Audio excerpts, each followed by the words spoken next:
Death with dignity.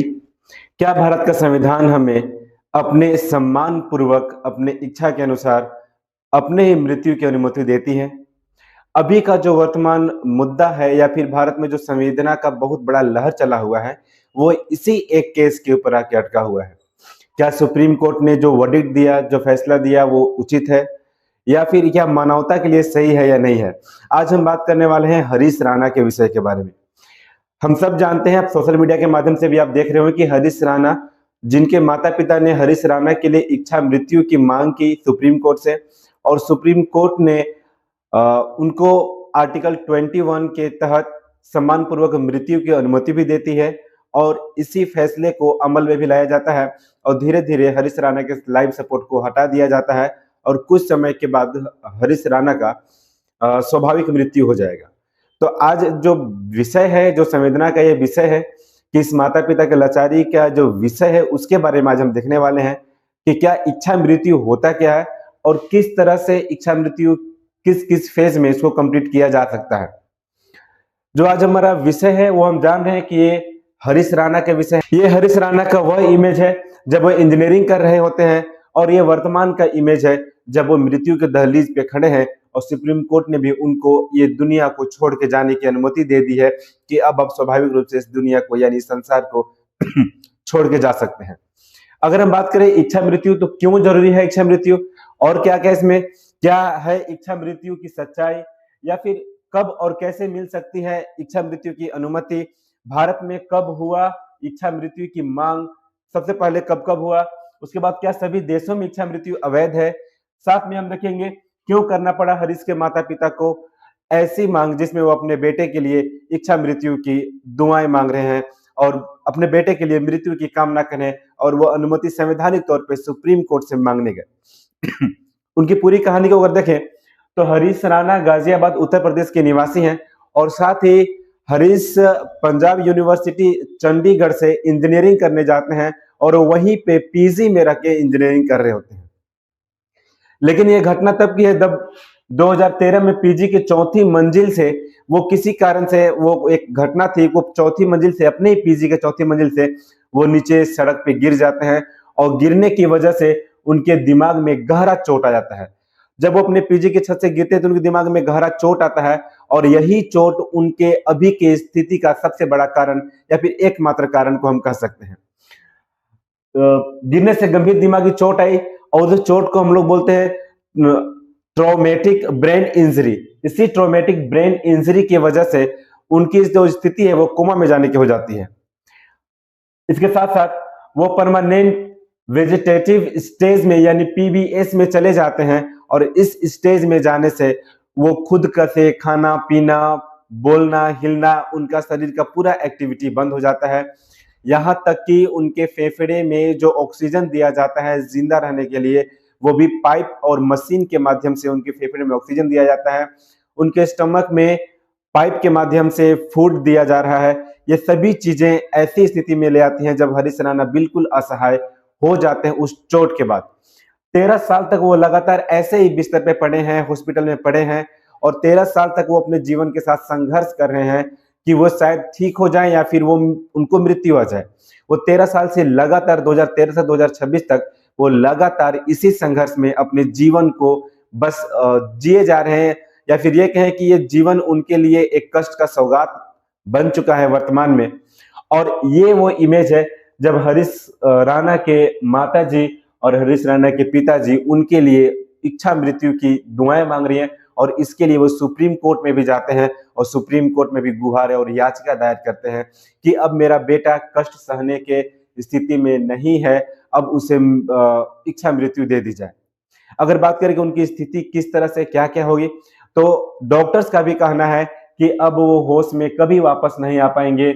उन्हें tube से खाना और दवाइयां दी जाती हैं और उन्हें पाइप से ऑक्सीजन दिया जाता है ताकि उनका फेफड़ा काम करता रहे, उनको शरीर को ऑक्सीजन मिलते रहे।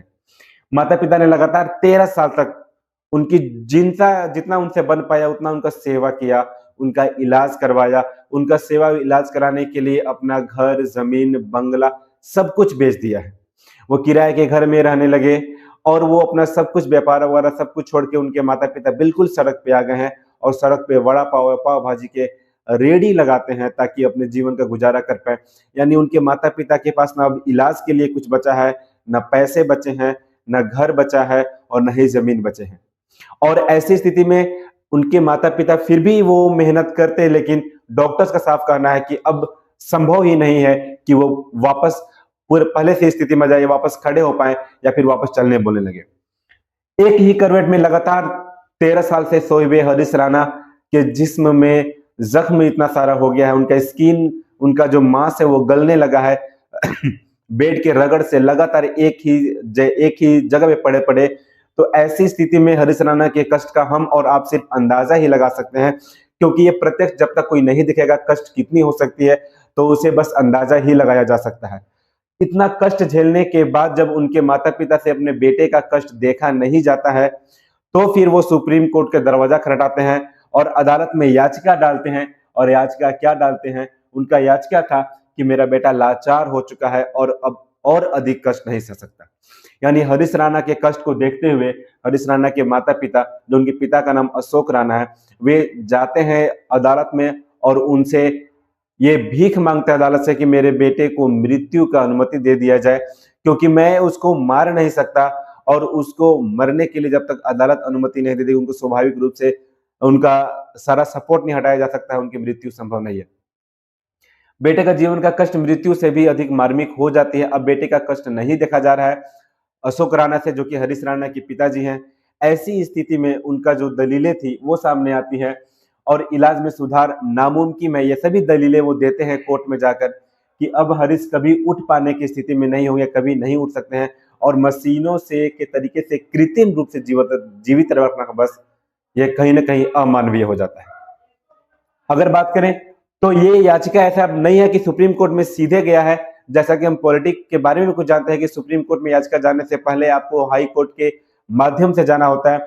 तो यह याचिका अशोक राणा, जो हरीश राणा के पिताजी हैं, वो पहले लेकर गए थे 2024 में दिल्ली के हाई कोर्ट में, लेकिन हाई कोर्ट में वहां पे कोई इस तरह का सुनवाई नहीं होता, उसको खारिज कर दिया जाता है। उसके बाद परिवार वाले अंततः सुप्रीम कोर्ट जाते हैं और सुप्रीम कोर्ट में इस पे बहस होती है। इस पे बहस में जो सुप्रीम कोर्ट में 2025 में सुनवाई शुरू हो गई थी और 2 मेडिकल बोर्ड बनाए गए थे और वे दोनों मेडिकल बोर्ड का भी यह सुझाव आया कि अब सुधार की संभावना असंभव हो चुकी है। तब जाके 11 मार्च को अंतिम सुनवाई में मेडिकल बोर्ड के सुझाव और उनकी संस्तुतियों के बाद 11 मार्च 2026 को अदालत ने ये ऐतिहासिक फैसला दिया। ऐतिहासिक इसलिए है क्योंकि ये पहली बार ऐसा हो रहा है भारत के इस क्षेत्र में, भारत में, कि किसी को इच्छा मृत्यु की अनुमति सुप्रीम कोर्ट के द्वारा दी जाती है। जैसा कि हम भी जानते हैं कि आत्महत्या भी एक अपने आप में क्राइम है, यानी आप खुद से भी अपने जान नहीं ले सकते हैं। और यहाँ पे तो माता पिता का इच्छा है कि उनकी बेटी की मृत्यु हो जाए, क्योंकि अब उनका जीवन कष्ट से भरा हुआ है।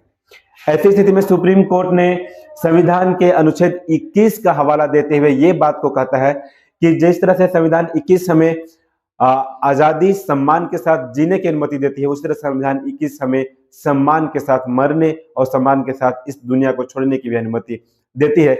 इसी के हवाले से सुप्रीम कोर्ट ने उन्हें यह अनुमति दी कि वो इच्छा मृत्यु को पा सकते हैं। अदालत में जो याचिका आई उसमें सुप्रीम कोर्ट का फैसला आखिर क्या कहा सुप्रीम कोर्ट ने?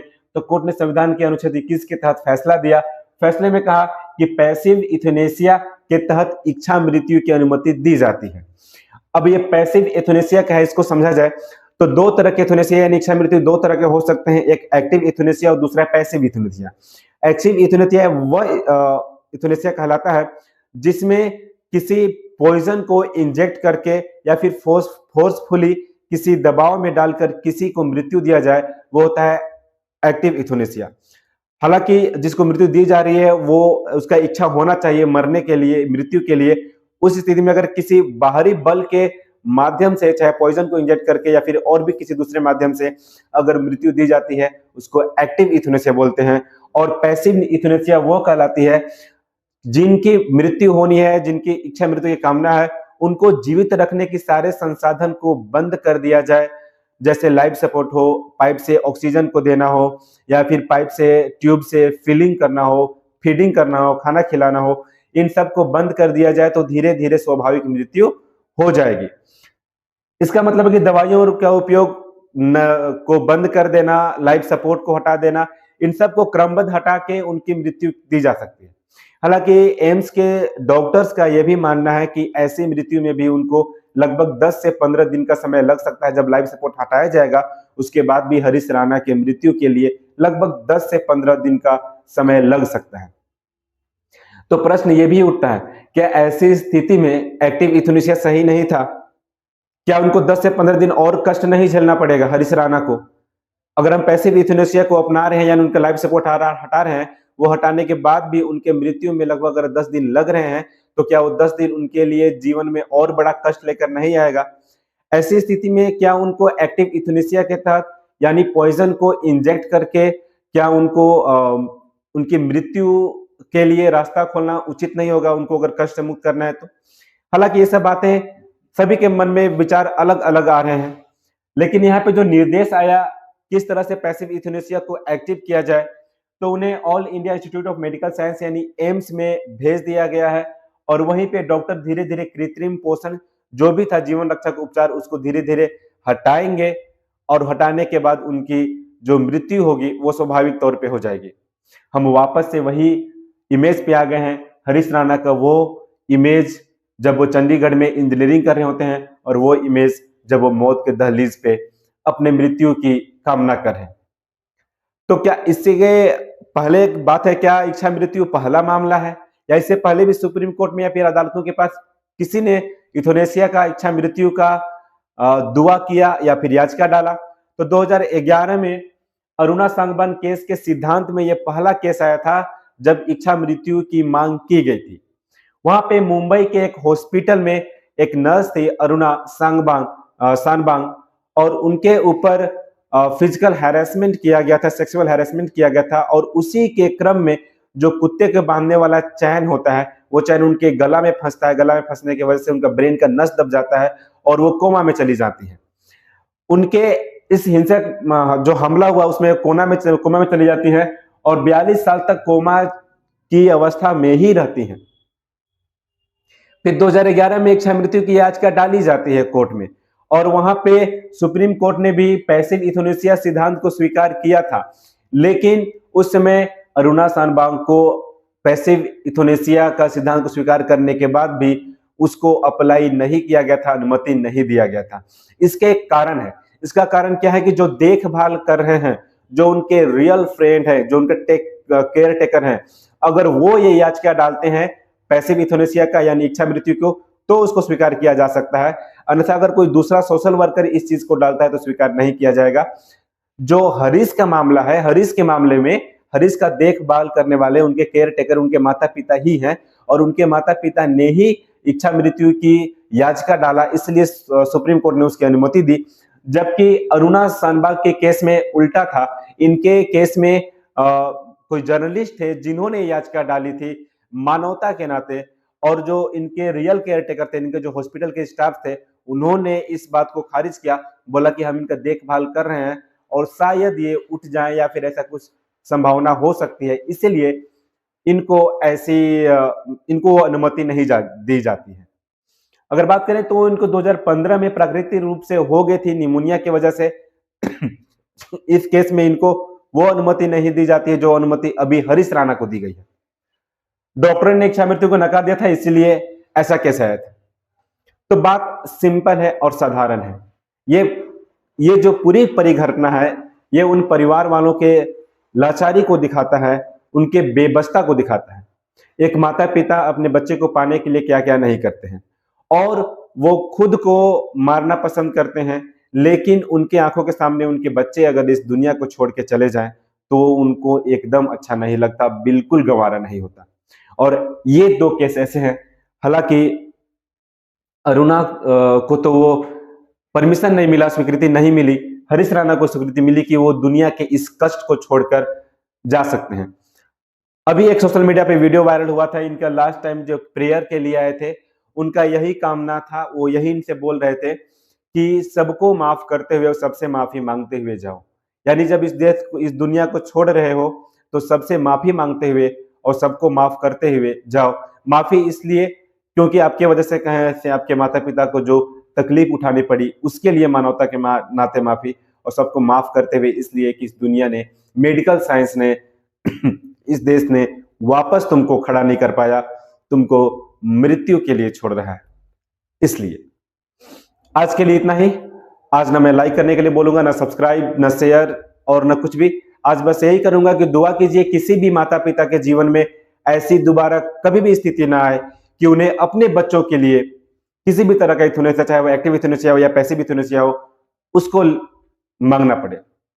हम अगले वीडियो में समझते हैं कि यूथेनेसिया क्या भारत में किस किस तरह से है, या फिर भारत के अलावा पूरी दुनिया में और कौन कौन से यूथेनेसिया के टाइप्स चलते हैं।